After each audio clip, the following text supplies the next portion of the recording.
What's up, alchemists? Welcome back to another episode of Alchemy Crypto.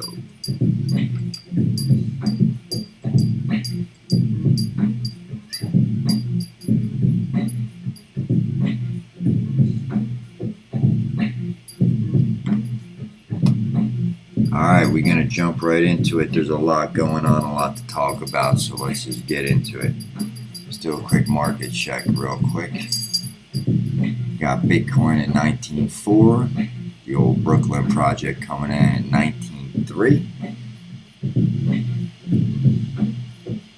BNB at 277, still taking a hit on that news yesterday, on that leak on the Binance Smart Chain. Next up, we got our beloved XRP coming in at 51, Cardano 42, Solana at 32.75, Dogecoin at 6 cents, and rounding out that top 10 there, we got Polkadot, $6.33. So, there's a lot going on. Just keep moving here. The heat map is still looking like a bloodbath, as is Dow, NASDAQ, and the S&P index. Let's pop in for a quick look at the Fear and Greed index. Let's see what's cooking there with the Fear and Greed. It looks like we're at a 22. It looks like we dropped a little bit from yesterday. Let's see what CNN's bear bull chart. It's still at a 22. Let's just refresh that. Take a look. Still at a 22.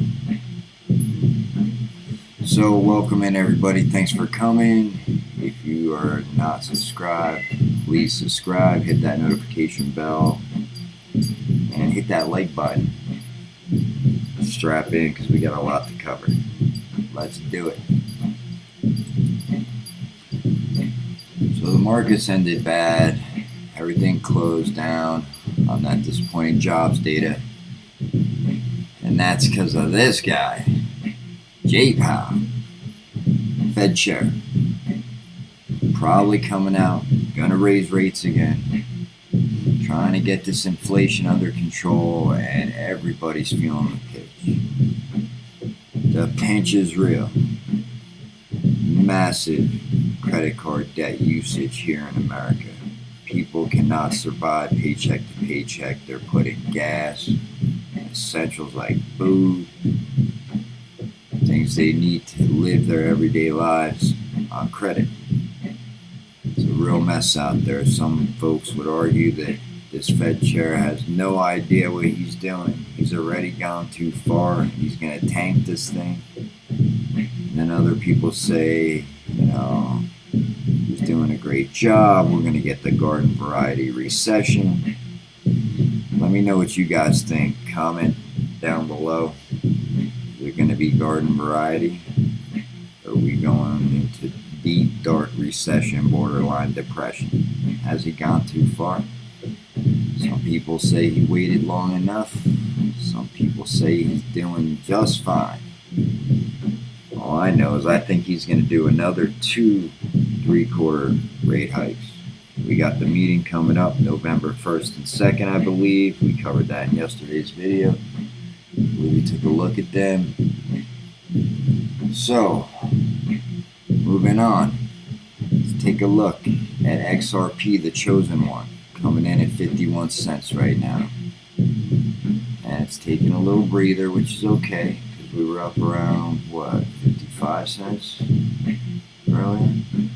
So it's just taking a little breather, that's okay. It's just taking a little breather.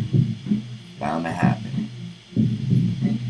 What I do want to talk to you guys about is this guy, David Schwartz. If you don't know who he is the Ripple CTO and co-founder and blockchain pioneer. This guy is talking about XRP. and how it's able to settle every major fiat asset, dollar to yen to won to pound to dinar to bolivar to lira, back to dollar, anywhere, anytime, instantly, in 3 seconds, 24/7. So just check this out from David Schwartz.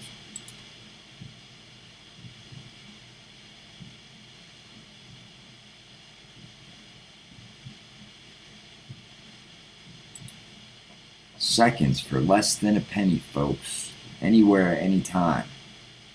Now, let's look at who this is. Rosie Rios. The train has already left the station. If you don't know who she is, pull a bill out of your pocket. Rosie Rios, former Treasurer of the United States and now current Ripple board member. This lady knows money. If anybody knows money, it's this lady. She's put out more money than anyone else has. And here she is telling you, folks, pay attention, read the words on the screen. The train has left the station. The biggest transfer of wealth in human history is about to occur. And if you don't know, now you know. The train has left the station, she's telling you. And if you don't heed her advice, you will be left behind. You know, if you haven't heard of her, you should really check it out. Because here she is saying it. You can see it if you can't hear it.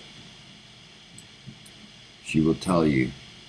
She thinks the train's already left the station. Her words, not mine, folks. Blockchain technology is here to stay. It is the future of the financial system, the world's financial system. All the money, folks, coming to blockchain in the future.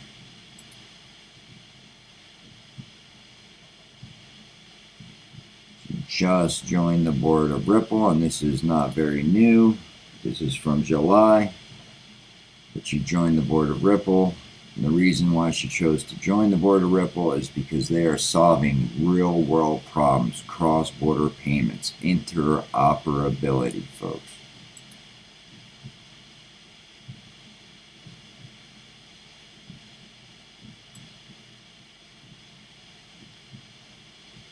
There it is, cross-border payments.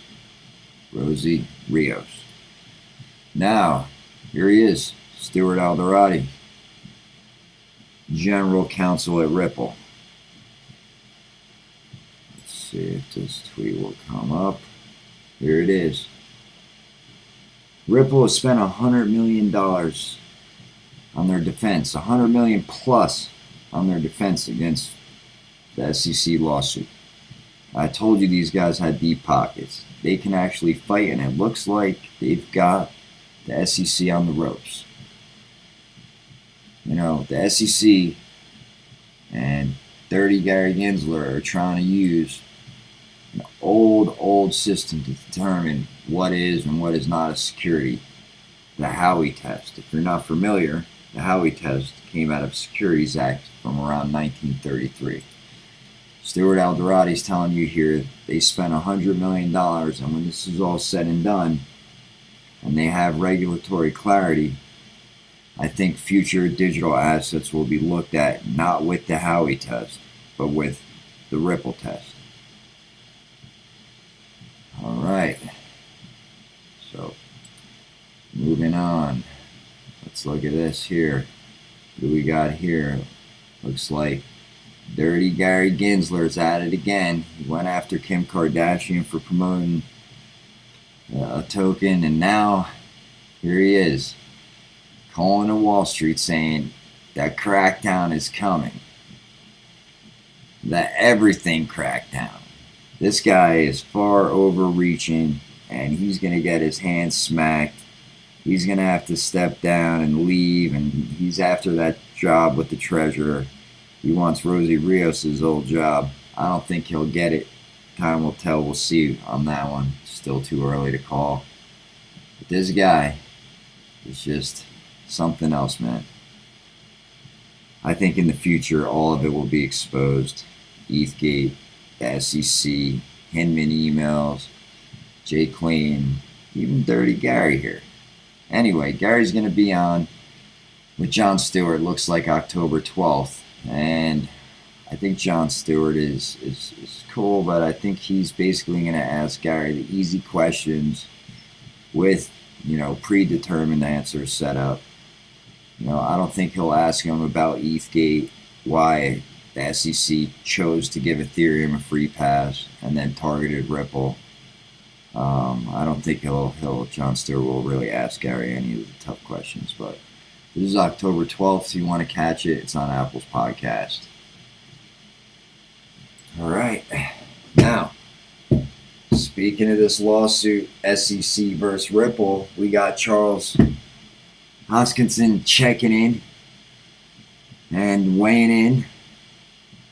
And he, if you ask me, seems a little nervous.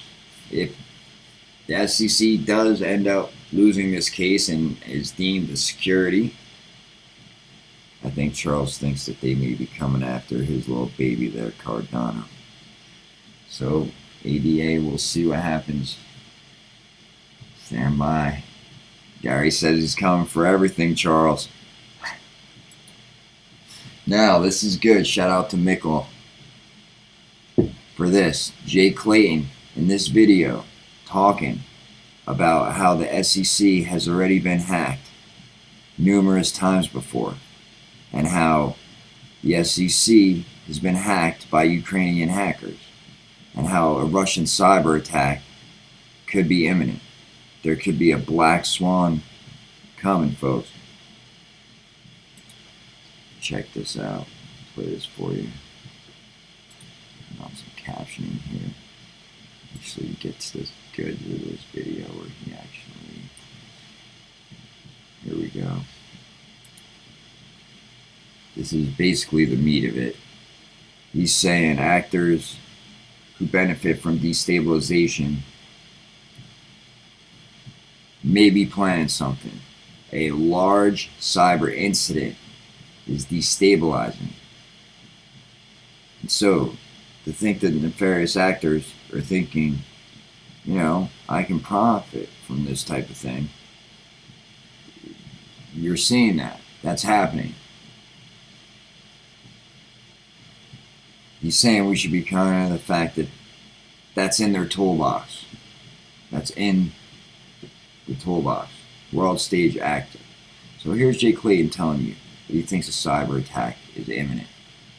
So stand by. Cold storage up. Put in that moon bag. Put it in the fire safe. Because cyber attacks, EMPs, small footprint nukes. Now, we touched on this yesterday, but I gotta mention it again. Binance faces the second largest crypto hack ever in history. This is big. Full disclosure, I do use Binance. I am a member. I do trade on Binance. However, I turn my fiat funny money into crypto, and then I shoot it out to a hot wallet or a cold wallet. I do not leave money parked on this exchange. As you can see, I don't have a big balance. I prefer to keep my balances over here on BitYard, and this is where you can long and short Bitcoin. And it looks like if you wanted to long Bitcoin, you would just click this button, and you believe Bitcoin is in an uptrend, you can go long and make some money. Whatever you do, manage your risk accordingly, manage your leverage accordingly. Do not trade with 125x leverage. I highly discourage it.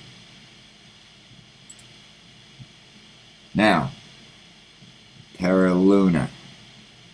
When will the victims be compensated? This guy, Do Kwon, and his cronies made off with millions and millions of dollars they sold before the crash, before the peg got destabilized, before the Luna tokens were just minted into oblivion and the value was completely destroyed. This crash wiped out $43 billion in value from the market. Now, this guy's still on the run. They flagged his passport. He can't move. Not across borders. He will be arrested at some point. But they came out today, the LFG, Luna Foundation Guard, announced today it would not reimburse UST holders until legal matters were resolved. The guy's not even caught yet, so don't hold your breath. If you had some Luna and you lost everything, and thoughts and prayers to people who did, because I know a lot of people had their life savings in Luna, and I know a lot of people had an early end because of that. So, crypto's still kind of the Wild West. Be careful. Don't stake. Watch out for projects that have algorithmic stablecoins tied to them, like Luna and UST. Just be careful of that stuff. It's out there. It's real. And there's a lot of victims. $43 billion wiped out on that. Now this one's for Dino Bots. We're going to jump into some Polkadot. Let's take a look at Polkadot here, coming in at $6.35. Just ranging sideways. It's up a little bit in the last hour, but ranging sideways. Looks like its all-time high is somewhere around here, $55, I believe it was. Yeah, let's see. $55. So it's near its low. It's looking like a great bargain. Not financial advice, just telling you what I have in my bag. And why I'm bullish on Polkadot is because, yes, Polkadot may be ranging, stuck in the cellar. It's sitting in that $6 basement right now, folks. But why am I bullish, you ask? Because there are lots of developers on the chain. Here's some metrics. Let's look at some tokenomics here. Some coin metrics. Polkadot has a ton of developers. They're only number 2, second to Ethereum. And full disclosure, this is why I hold ETH. The number 1 coin with the highest number of developers. So they're number 1, and a close second saw 1,400 monthly developers as of December. And Polkadot, I believe, is innovating in a bear market. And when the bull market comes back, they'll be in a good position. And I think we could see it not only recapture its all-time high, but eclipse it and create a new all-time high. Now, let's talk about this guy. I am not interested at the moment. I want to talk about this guy right here, Sleepy Joe. Sleepy Joe at the wheel. There's a new world order coming, people. The train has left the station. The new financial system will happen. The ISO tokens are supposed to be implemented. All banks are supposed to be ISO compliant by November. David Schwartz tweeted out, "You have till November 4th." In a cryptic tweet. What does that mean? Does that mean they'll flip the switch November 4th? When that flip of the switch moment comes, folks, you're going to see that XRP price explode. But there is a new world order coming. And those who know, know. And those who don't will be left behind. And the gap between the elites and the poor will just get even wider. Now, here's Biden telling you. He's telling you that there is a new world order coming.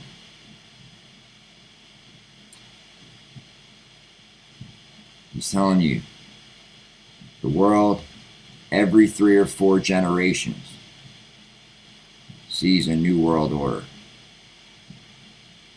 And he's talking about the other day, he was meeting and discussing this, and a liberal world order happened. And he's telling you right here, things are shifting. There's going to be a new world order. There it is, folks. A new world order. His words, not mine.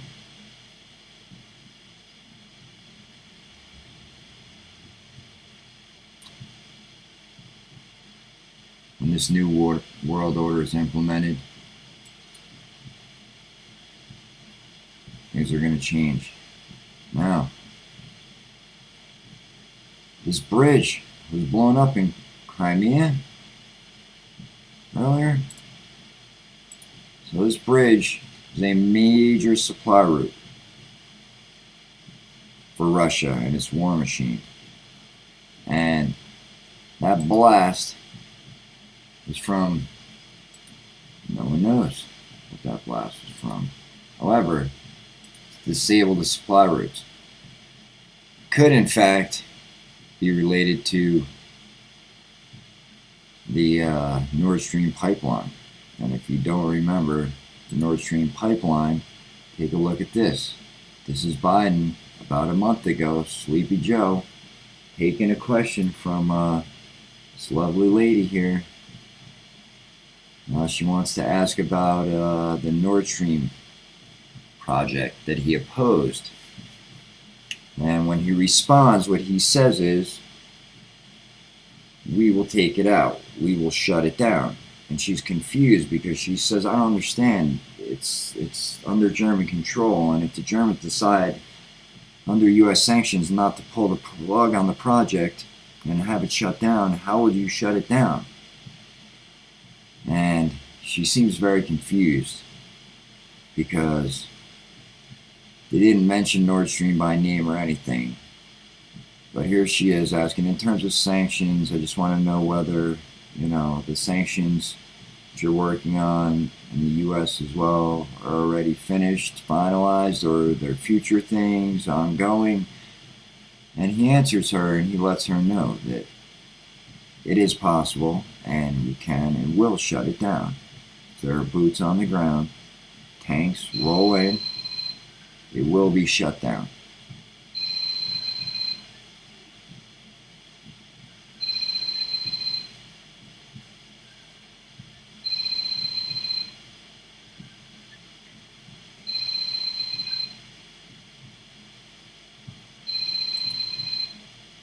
There will be no longer a Nord Stream pipeline.